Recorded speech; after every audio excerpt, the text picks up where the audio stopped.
Hello YouTube, I'm Jeff, welcome to the channel. This is Overland Ops, and today I am in the heartland of Ohio, driving through these beautiful flat cornfields, soybeans.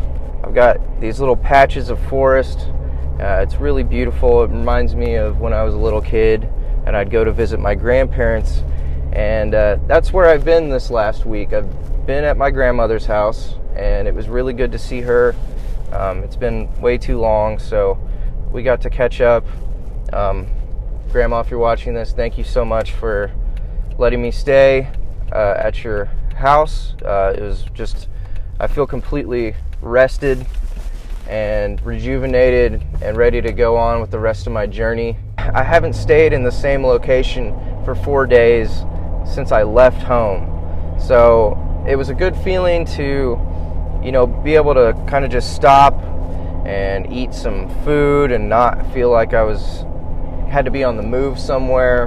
The other thing I accomplished was I pulled everything out of the Jeep, cleaned it, because it was a dirty boy. So I got to wipe everything down, went into town, got tires rotated, oil change, all of my things that I needed to get done. So where I'm headed is a very historic battlefield called Gettysburg. It was kind of the turning point of the Civil War, and this episode's going to be a little different. It's going to be a little bit more of a history lesson, so if you aren't a fan of history, go ahead and keep watching. I'm sure there'll be other things that you enjoy. The way that I'm going to go to Gettysburg is the historic Lincoln Highway. It is actually the oldest transcontinental automobile route. It was completed in 1913. Most of it has been rerouted or repaved, but I will be doing my best to try and follow along with that original 1913 route.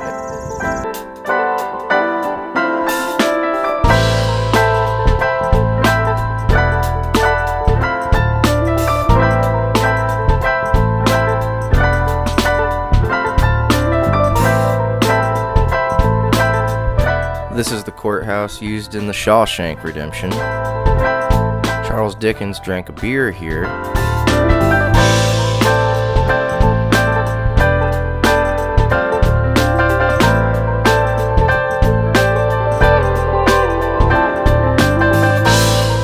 This is the site of the Olentangy battle between the U.S. Army and Native peoples. Did you know that Johnny Appleseed once lived in Mansfield, Ohio? This plaque is dedicated to the victims of the Sultana riverboat disaster.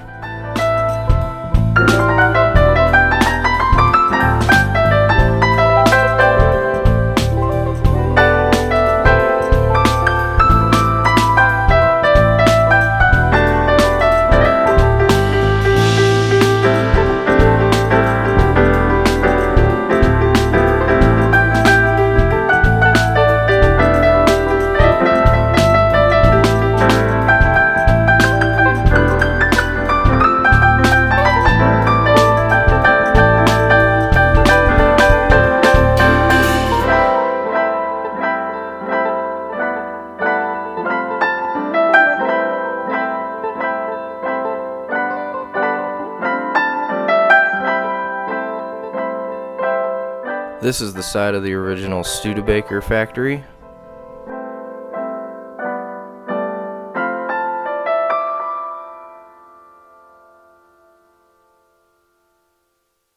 So when I saw that the Lincoln Highway went right through Canton, Ohio, I knew I was going to have to visit the Pro Football Hall of Fame. It's a place I've always wanted to go, and really, really cool, interesting artifacts that they have there, old uniforms from, back in the very early days of the NFL. And moving on forward, you see the progression of how the sport kind of has evolved into, what it is today.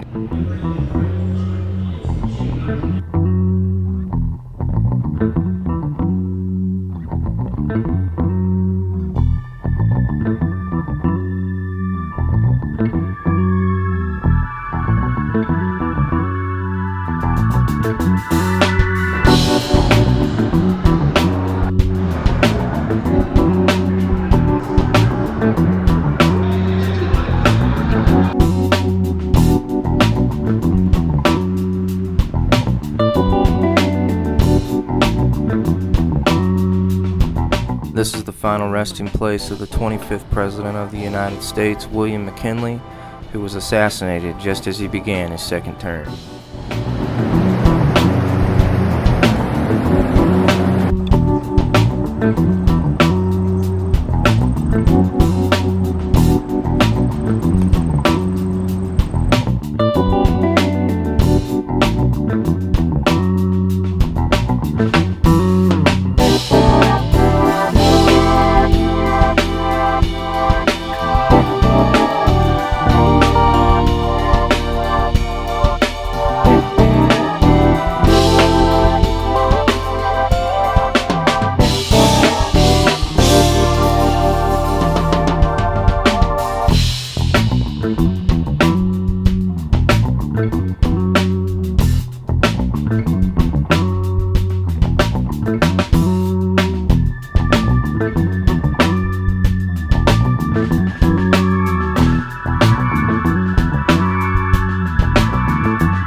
There's just some really cool architecture along this route that, I almost wanted to get out in every town, but I knew that would take forever. But some really cool looking buildings.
Well, after my long day of traveling, I am famished, so it's time to get that fire started, because tonight, on this edition of Camp Cooking with Jeff, I'm going to be trying something a little bit different.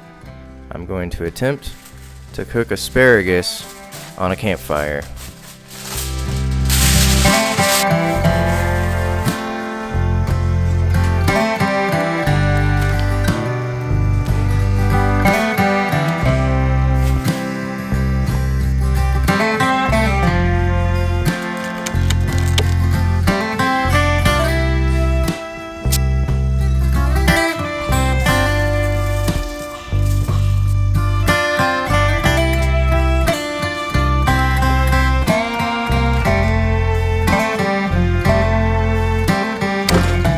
Is it ever possible to have too much garlic?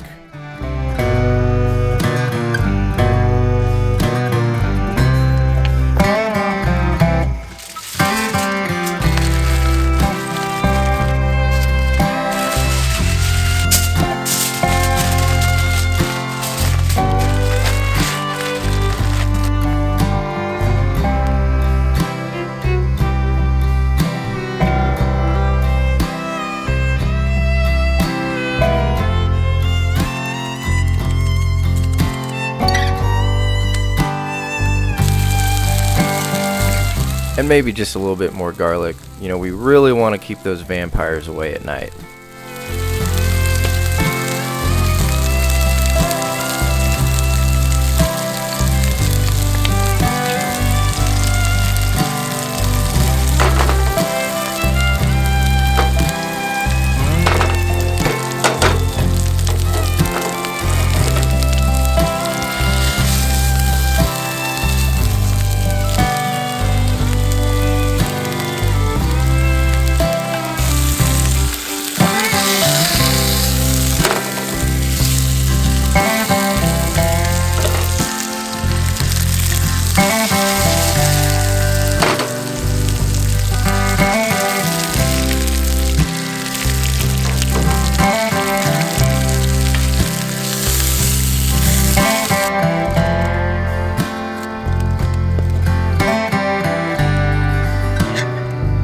I am really happy with how these asparagus turned out. They were cooked perfectly, the color on them was great, cooked all the way through, and they still retain just a little bit of that crunch.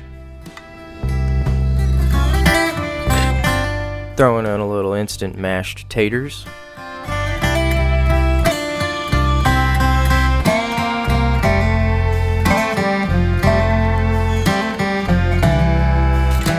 And a cooked to perfection medium rare ribeye. First steak of the trip, and I am excited to eat this, let me tell you.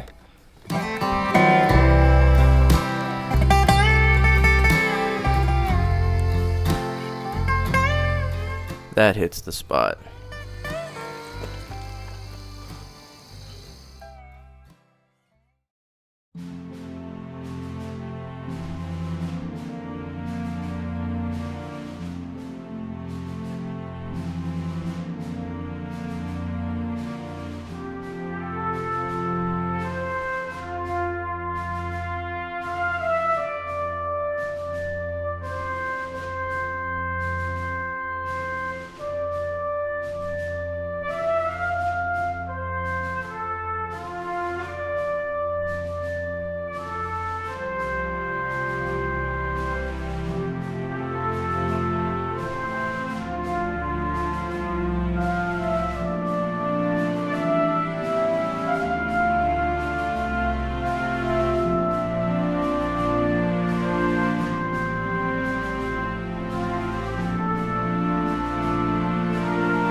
All you want about the battle, but you don't really get a good sense of it until you're actually here. What I didn't realize is how steep a climb the Confederates had to make uphill. You know, they already had a position up here, the Union Army did. They set up cannon because they knew they were coming. But to climb up this hill, you know, you'd get out of breath by the time you got up here if you're charging. And there's artillery fire coming at you and men shooting muskets down at you, and it just is pretty crazy to me that they charged up this hill. Between July 1st and July 3rd, 1863, the Confederate States of America and the United States of America battled it out here at Gettysburg. Experts believe that the total number of casualties could be anywhere between 46,000 and 51,000 people. The results of this battle showed that the Confederacy could not go toe-to-toe with the Union and survive. Robert E. Lee's Army of Northern Virginia retreated back south and never fully recovered.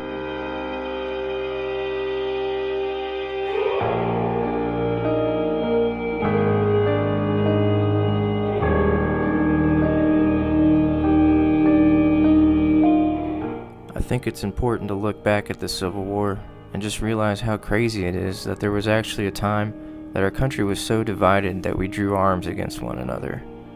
But connecting parallels between then and now with our current state of America, it's not wild to think that our country is more divided now than it has been since the Civil War. But we have to come to the conclusion and learn a lesson from the loss of life here and at all the battlefields of the Civil War, that lashing out against our fellow countrymen with violence is never the answer.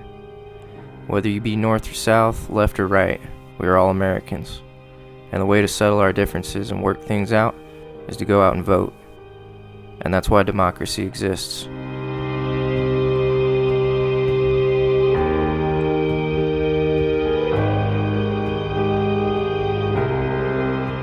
I've really enjoyed making these videos. If you've enjoyed this video today, please consider giving it a thumbs up. It means a lot to me. If you have any suggestions on places I should check out on my adventure, feel free to leave those down in the comments. There's a lot more miles to go before my journey ends, so if you'd like to come along for the ride, click that subscribe button, and I will catch y'all down the trail.